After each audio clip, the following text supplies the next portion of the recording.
khá là nhưng màសម្រាប់របស់យើងជាបន្តទៀតជាមួយមាន KC ទាំងអស់គ្នាណានឹងអត់ឃើញមានចេញវីដេអូដែលសារតែមានពេលកាត់តិចគ្នាយើងអើយអធិស្ឋានផងនឹងឥឡូវក៏មកខាត់ពេកគ្នាយើងច្រើនពេកយើងចុះទៅកាន់សេះជាបន្តទៀតណាគូលយើងបានសុទ្ធទៅកាន់កូនស្រីរបស់យើងទៅថាឃើញស្លៀកពាក់ស្អាតបានអញ្ចឹងចង់ទៅណាមែនកូនស្រីក៏តបមកវិញថាគឺមានការទៅខាងក្រៅទៅអញ្ចឹងភ្លាមកូនប្រុសនេះក៏ចាប់យកមកសួរថាទៅក្រៅទៅជាមួយនរណាគេពេលហ្នឹងកូនស្រីក៏តបមកវិញណាគឺទៅជាមួយនឹងមិត្តភក្តិស្រីឬក៏ប្រុសណែលោកឯងសួរច្រើនមែនហ្នឹងនេះជារឿងរបស់ខ្ញុំមែនណាមិនអត់ឲ្យខ្ញុំមានពេលផ្ទាល់ខ្លួនតាទេអីចេះសួរអញ្ចឹងតើកើតគឺខ្ញុំទៅធ្វើការណាមិនបានទៅដើរលេងទៅទេខ្ញុំសួរថាស្រីឬក៏ប្រុសមិនក៏មិនឆ្លើយពេលហ្នឹងក៏សុបយ៉ាងធន់ខ្លាំងមែនតើក៏ប្រាប់ទៅថាគឺជាមនុស្សប្រុស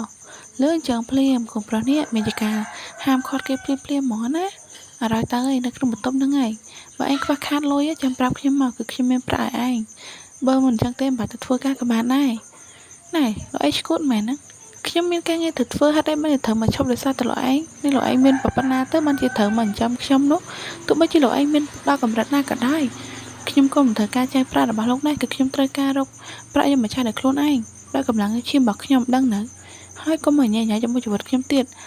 មួយទៀតចាគិតថារឿងការប្រយុទ្ធមកហ្នឹងលោកឯងភ្លេចបានកុំភ្លេចទៅចាត់ទុកថាវាគ្មានអីកើតឡើងតែចោះ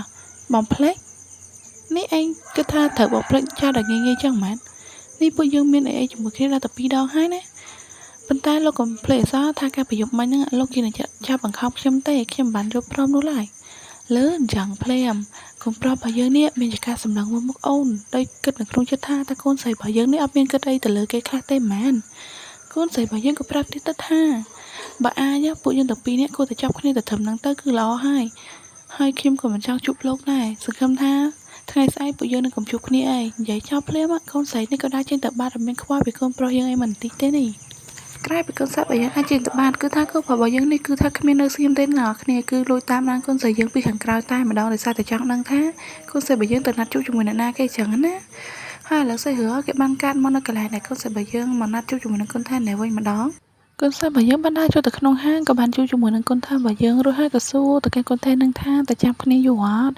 កូនថាក៏តបមកថាគឺអត់យូរទេទៅតែម្ដងទេហើយពួកគេទាំងពីរនាក់ក៏បានអង្គុយនិយាយគ្នារឿងការងារនឹងមួយសន្ទុះណាប៉ុន្តែអាការនិយាយគ្នាដល់សាសនាមួយណា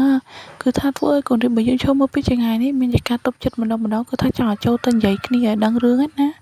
ប៉ុន្តែព្យាយាមទប់អត់ហ៊ានចូលទៅទេខ្លាចកូនស្រីរបស់យើងខឹងអញ្ចឹងណាប៉ុន្តែកំពុងតែឈោមើលហ្នឹងក៏ស្រាប់ទៅលេចមុខម្នាក់ឌីហ្នឹងឃើញមកពីកន្លែងណាក៏មិនដឹងទេមកនិយាយទៅម្នាក់ហ្នឹងដូចជាសំណតតាមប្រាណអញ្ចឹងបានចូលមកសួរទៅកាន់កូនរីរបស់យើងហ្នឹងថាកំពុងតែឈោមើលអីមើលទៅដូចជាតំណងដល់ហើយខ្ញុំសុំមើលដែរបានអត់ណែនិយាយថាម្នាក់នេះអូយមុខក្រាស់សាហាវគេដេញសារមុនហើយនៅមកជិតគេទៀតកូនរីរបស់យើងក៏តបមកវិញណាតើមិនមើលមុខទេដល់និយាយថាក៏គ្មានមើលអីទេរួចហើយក៏ដើរគេចេញទៅបាត់ណែឲ្យវាចឹងចាស់ឲ្យសំមុខប៉ុន្តែម្នាក់ឌីហ្នឹងគឺនៅតែដើរតាមគេត្រុកអញ្ចឹងមិនទៅមុខហ្នឹងអត់ស្អាងទេគ្នាយើងអើយដោយដើរបដាសួរបដាហ្នឹងថាកូនប្រុសរបស់យើងហ្នឹងមិនហ្នឹងមើលអីគេម៉ែខ្ញុំសួរមិនក៏បងមិនឆ្លើយអញ្ចឹងកូនប្រុសរបស់យើងហត់ពេកក៏បានបែរមកនិយាយវិញទៅថាកុំតាមខ្ញុំទៀតខ្ញុំប្រាប់ឯងហើយថាក៏បានមកពាក់ព័ន្ធជាមួយនឹងខ្ញុំទៀតបើឯងមិនចង់មានរឿងនោះនិយាយចោលតែប៉ុណ្ណឹងក៏ដើរចេញទៅទៀតហើយប៉ុន្តែម្នាក់នេះហ្នឹងក៏បានស្រែកទៅកាន់កូនប្រុសរបស់យើងមួយទំហឹងណាដល់ពេលហ្នឹងគឺថាធ្វើមនុស្សនៅក្នុងហាងហ្នឹងគេងាកមកមើលពួកគេទាំងពីរនាក់គ្រប់គ្នាសូម្បីតែកូនសាច់ជាមួយនឹងកូនថៃហ្នឹងក៏បានបែរមកមើលដែរដោយសារតែលើសំឡេងអញ្ចឹងណាពេលហ្នឹងកូនស្រីរបស់យើងដូចជាកូនសាក់នេះគឺថាភ្ញាក់ផ្អើលដែរដើម្បីតែឃើញថាកូនរៀបរបស់យើងនៅក្នុងហាងនឹងដែរចឹងទៅប៉ុន្តែអត់ទាន់ហ៊ានចូលមកសួរនាំទេដែលអង្គុយចាំមើលថាពីហ្នឹងគេធ្វើអីគ្នាចឹងណាពេលហ្នឹងម្នាក់នេះនឹងក៏បានស្រែកខ្លាំងៗទៅកាន់កូនប្រុសរបស់យើងនឹងថាមិនក៏បងនិយាយអញ្ចឹងនេះបងក៏ដឹងដែរថាខ្ញុំស្រឡាញ់បងហើយបានជាមកធ្វើទង្វើបែបហ្នឹងដល់ខ្ញុំកូនប្រុសរបស់យើងអត់មានខ្វល់ទេក៏បានដើរចេញទៅបាត់ទៅនៅធ្វើនៅក្នុងហាងហ្នឹងគឺបានសម្លឹងមើលម្នាក់នេះហ្នឹងដោយការងើយឆ្ងល់ថាម្នាក់ហ្នឹងកើតអីអូយបើនិយាយទៅកន្លែងហ្នឹងគឺថាម្នាក់នេះនឹងខ្មាស់គេមិនចេះតិចអីទេគ្នាយើងអើយនិយាយថាមុខក្រាហើយចឹងចាសំមកឥឡូវសាច់រឿងរបស់យើងបានកាត់មកដល់ពេលយប់វិញម្ដងហើយកូនស្រីរបស់យើងត្រឡប់មកវិញណាប៉ុន្តែ បើកទ្វារចូលបណ្ដោះក្នុងបន្ទប់ភ្លាមគឺថាត្រូវឆ្នោតធំបណ្ដោយកូននេះបើយើងនេះមានការចាប់កូនស្រីរបស់យើងមកល្មាក់ល្មូលត្មងនិយាយពីថាពេលហ្នឹងកូនប្រុសរបស់យើងមិនដឹងថា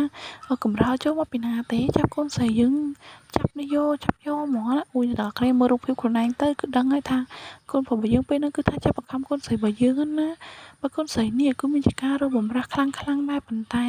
រើរួចទេពេលហ្នឹងកូនស្រីរបស់យើងក៏បានខំមកទៅកាន់កូនប្រុសរបស់យើងហ្នឹងមួយទំហឹងធ្វើកូនប្រុសរបស់យើងហ្នឹងក៏ឈឺណាក៏បានដកមាត់ចេញហើយក៏សួរទៅកាន់កូនស្រីយើងថាយ៉ាងម៉េច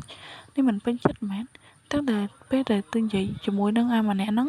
គឺមើលទៅសប្បាយហឹកហាក់ដល់ហើយប៉ុន្តែនៅពេលដែលជួបខ្ញុំម្ដងណាក៏មិនដែលសប្បាយរីករាយដែរលើអញ្ចឹងកូនស្រីរបស់យើងនេះឡើងឆ្ងល់ខ្លាំងហ្មងណានិយាយទៅសំណួរឡើងពេញខួរក៏បានសួរទៅកាន់កូនរីរបស់យើងទៅថាកាត់ឈួតអីមកពីណាទៀតហើយនេះខ្ញុំប្រាប់លោកកាលពីព្រឹកមិញហើយនៅមិនច្បាស់ទេពេលហ្នឹងគាត់ប្រាប់យើងនិយាយថាគឺ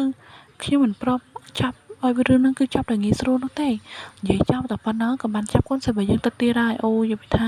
ពេលហ្នឹងកូនប្រុសរបស់យើងណាគេនិយាយឲ្យគាត់ស្ដាប់ដែរនិយាយទៅកំរើចូលហ្មងណាអានេះតើកូនស្រីខ្ញុំទេគ្នាព្យាយាមរើបំរាស់ប៉ុន្តែនៅតែមិនឈ្នះកូនប្រុសរបស់យើងណាបន្ទាប់ពីចាប់បង្ខំកូនស្រីរបស់យើងកាលពីយប់ហ្នឹងបានសម្រេចម្ដងទៀតហើយហ្នឹងកូនប្រុសរបស់យើងពេលដែលភ្ញាក់ដឹងខ្លួនមកក៏សួរខ្លួនឯងថាតើកាលពីយប់ហ្នឹងខ្ញុំបានធ្វើស្អីខ្លះនេះតើគេខឹងខ្ញុំខ្លាំងណាស់ឬក៏អត់ហ្នឹងប៉ុន្តែនៅពេលដែលងើបមកឃើញថាកូនស្រីរបស់យើងនេះគឺថាគេងយំហ្មងអ្នកទាំងអស់គ្នា